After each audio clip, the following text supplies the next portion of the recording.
Hello everyone, I'm Caitlin Clark, and I've decided not to return to the WNBA until the league addresses these unfair issues head-on. Honestly, I never thought I'd make a decision like this, but recent events have opened my eyes to the current state of the WNBA. First, I have to mention that in a recent game, I saw a referee suspended for their calls against us. I believe the league's decision to act was correct and reflects the attitude the Welcome into WNBA Halftime, presented by State Farm. Monica McNutt, Andrea Carter, Amina Smith here with them. Have you ever felt the pulse of a league slow to a crawl? Have you wondered how one player can turn the tide of an entire sport? Got a heck of a game out there in Indianapolis. The Fever by 3. Caitlin Clark making her return after missing the last 5 games.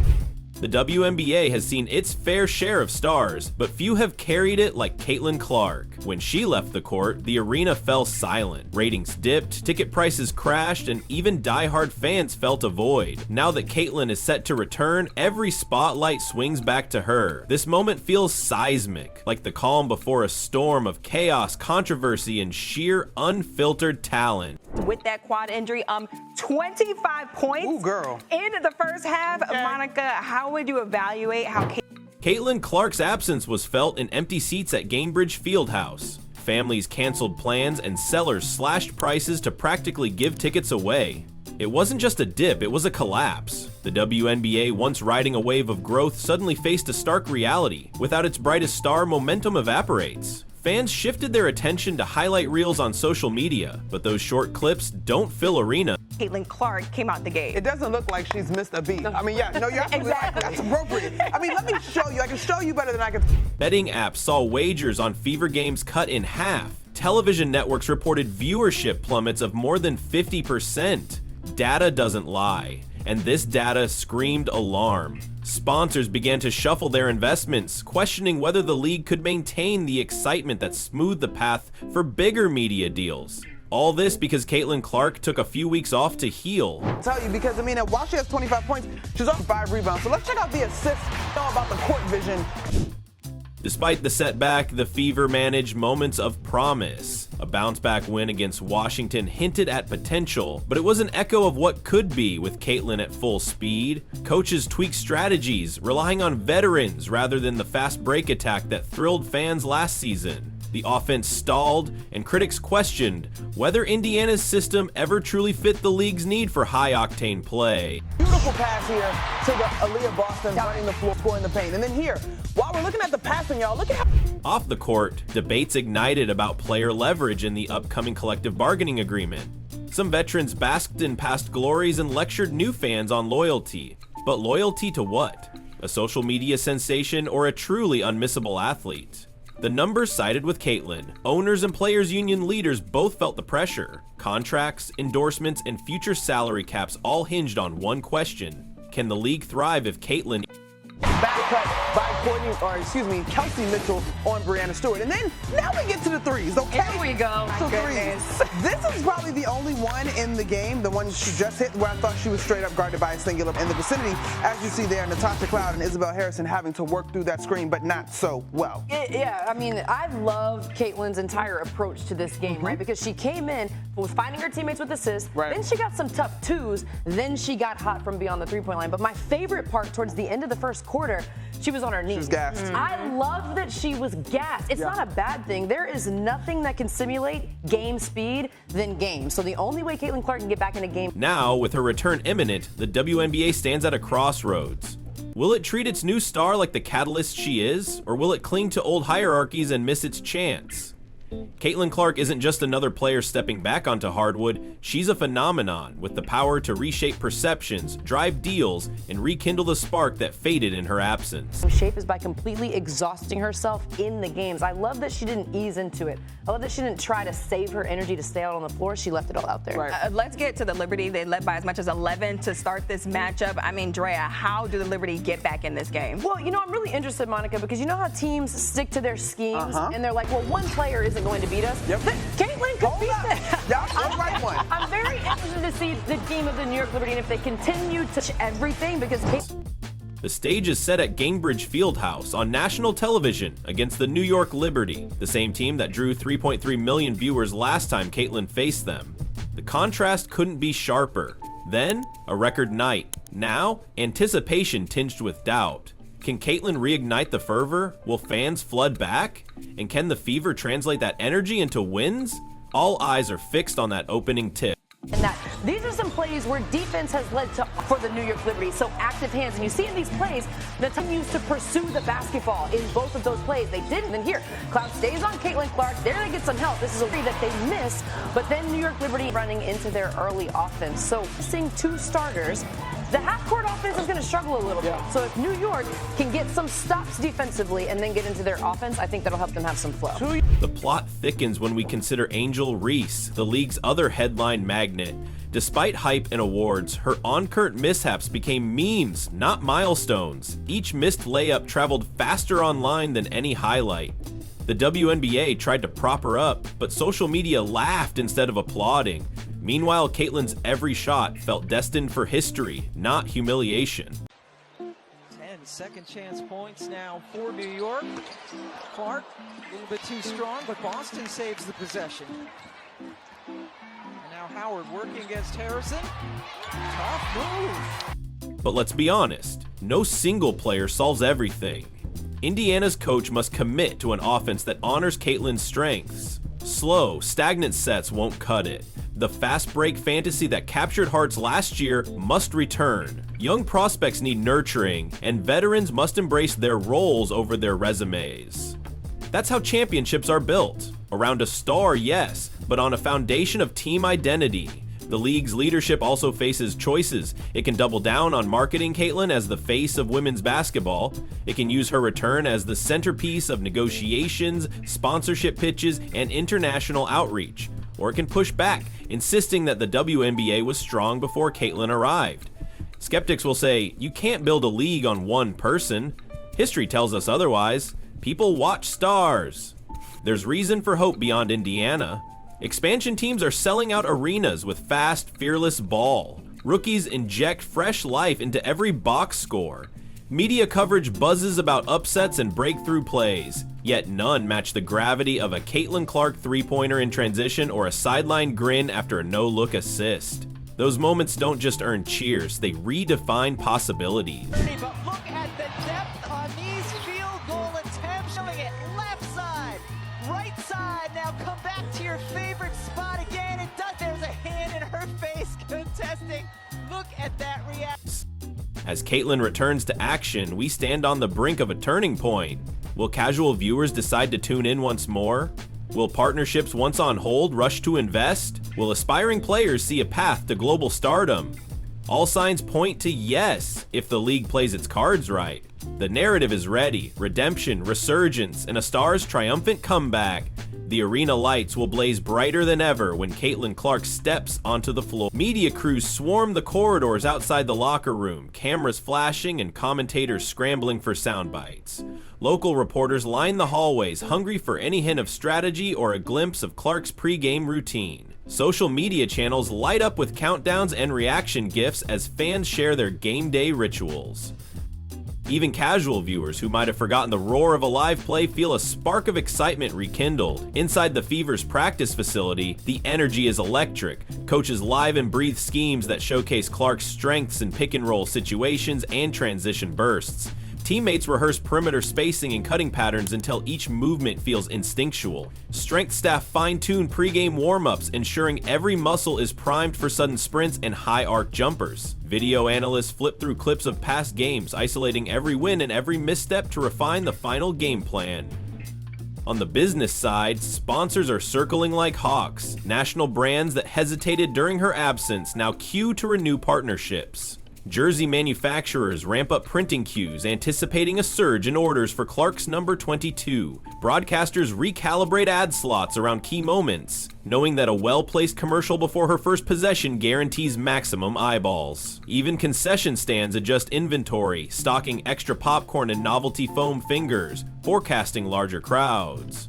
The pregame show on national television feels more like a primetime event. Celebrity guests file into courtside seats, snapping selfies as they await Clark's entrance. Former players turned analysts debate tactics on set, breaking down how the Fever can exploit mismatches with her backcourt vision. Graphics packages highlight her season averages, steals, assists, three-point clips, painting a statistical portrait that underlines her impact. The network's tone shifts from polite coverage to celebratory spectacle. As the clock ticks toward tip-off, the fan chants grow louder. Groups of students don homemade signs extolling Clark's clutch gene. Senior citizens in scarves remember when the Fever limped through seasons without a star draw. Families hug each other, passing down a ritual now including Caitlin's name in its soundtrack. The collective breath held before tip-off feels almost holy, a unison prayer for excitement. Made bad calls to favor Angel Reese. That shocked me. Her on-court behavior is never surprising, but exploiting rule loopholes and using unfair tactics has left me fed up with players like her. I feel the same way about Brittany Griner. I'm thoroughly disappointed with her style of play. Her pushing, pulling, and dirty fouls have killed my desire to compete against her. The WNBA should be a place to showcase true basketball skill, but her actions are When the game begins, Clark wastes no time. She races past defenders, launching cross-corner feeds that ignite thunderous applause. Each three-point attempt carries the weight of a headline, and each swish echoes in sold-out stands. Her defender tries to keep pace, but the speed differential feels like watching a race car chase a sedan. With every dribble drive and no-look pass, the Fever set the tone, relentless, fearless, electric. Yet it isn't a one-woman show. Her teammates thrive under the spotlight she brings. A sharpshooting guard catches fire from the corner, nailing consecutive triples. A crafty forward snatches offensive rebounds, tipping the ball back for putbacks that send the crowd into a frenzy. Role players shed their usual anonymity. Every hustle play earns high fives and new fans.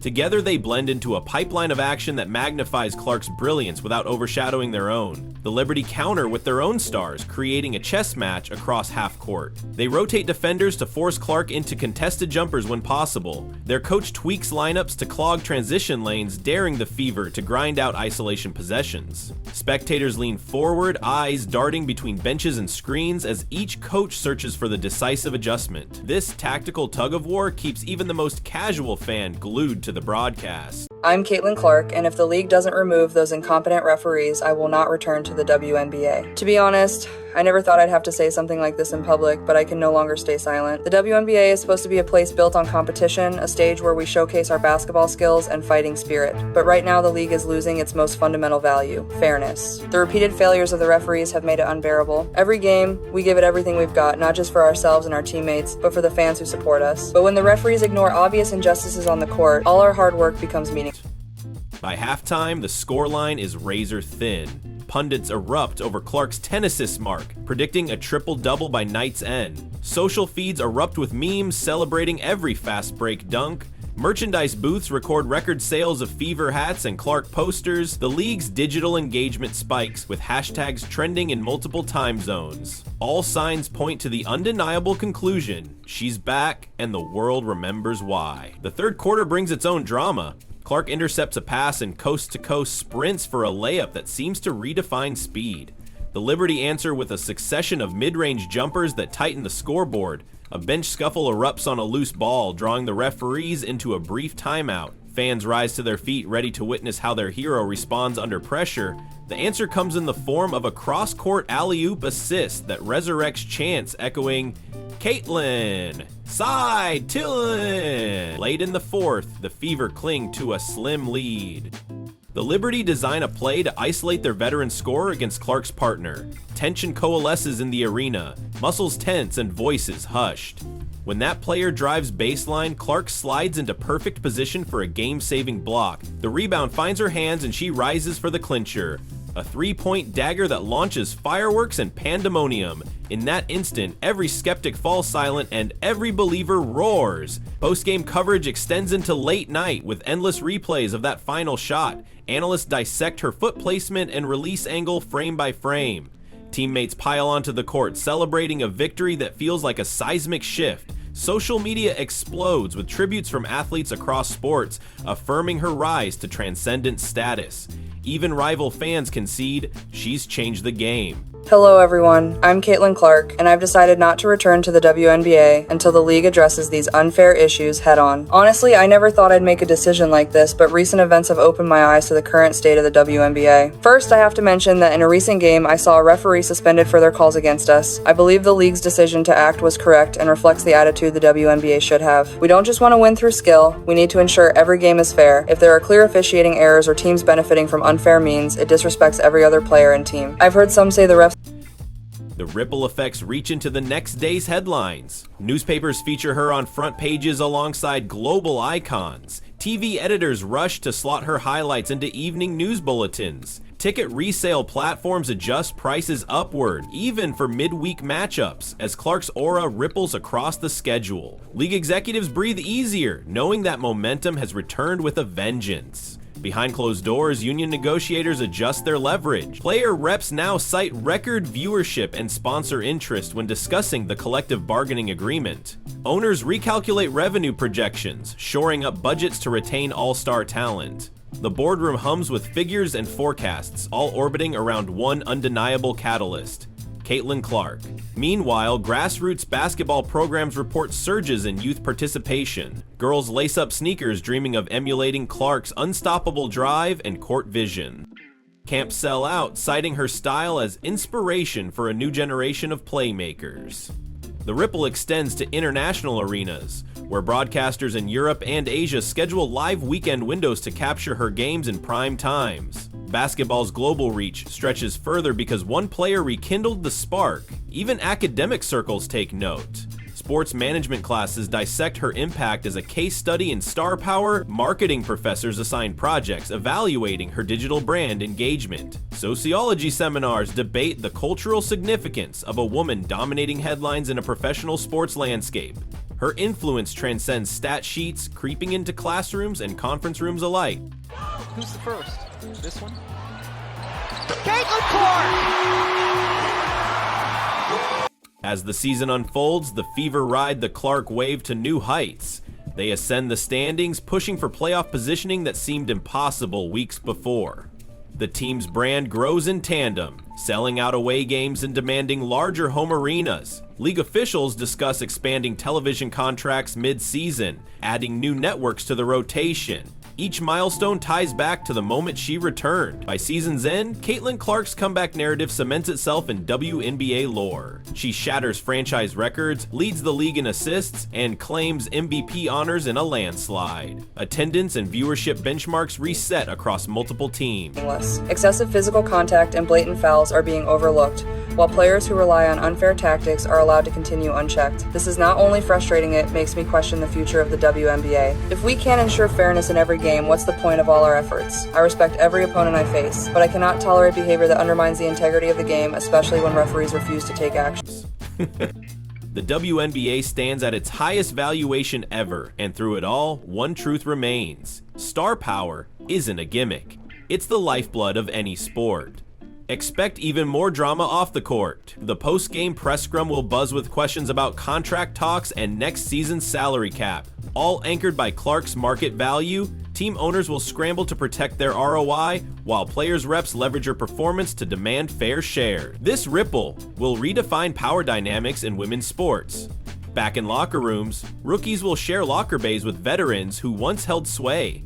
Now they'll hang on Clark's every word, learning how to thrive under the bright lights. Coaches will adapt playbooks to blend raw talent with seasoned grit, creating new blueprints that center around vision, speed, and court IQ. Across social platforms, fan communities will explode with highlight reels and debate threads. Memes celebrating clutch moments will spread faster than any league promo. Even skeptics will concede that Clark's style forces defenders to evolve, upping the game's strategic depth overnight. When the first three-pointer went down. You can't ask a question in your phone, right? You can ask the question after you turn it off. There you go. I'm not a good multitasker, I can't hear. There you go. When championship time arrives, every pass, every pivot, every three-point look will feel monumental. The finals won't just crown a champion, they'll cement a legacy that proves one star can lift an entire league.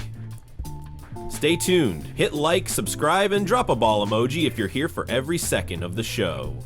So as we look back on this triumphant return, remember how quickly the tides can turn. A missed layup here, an injury there, moments that seemed small ended up unveiling the league's dependency on one transcendent talent.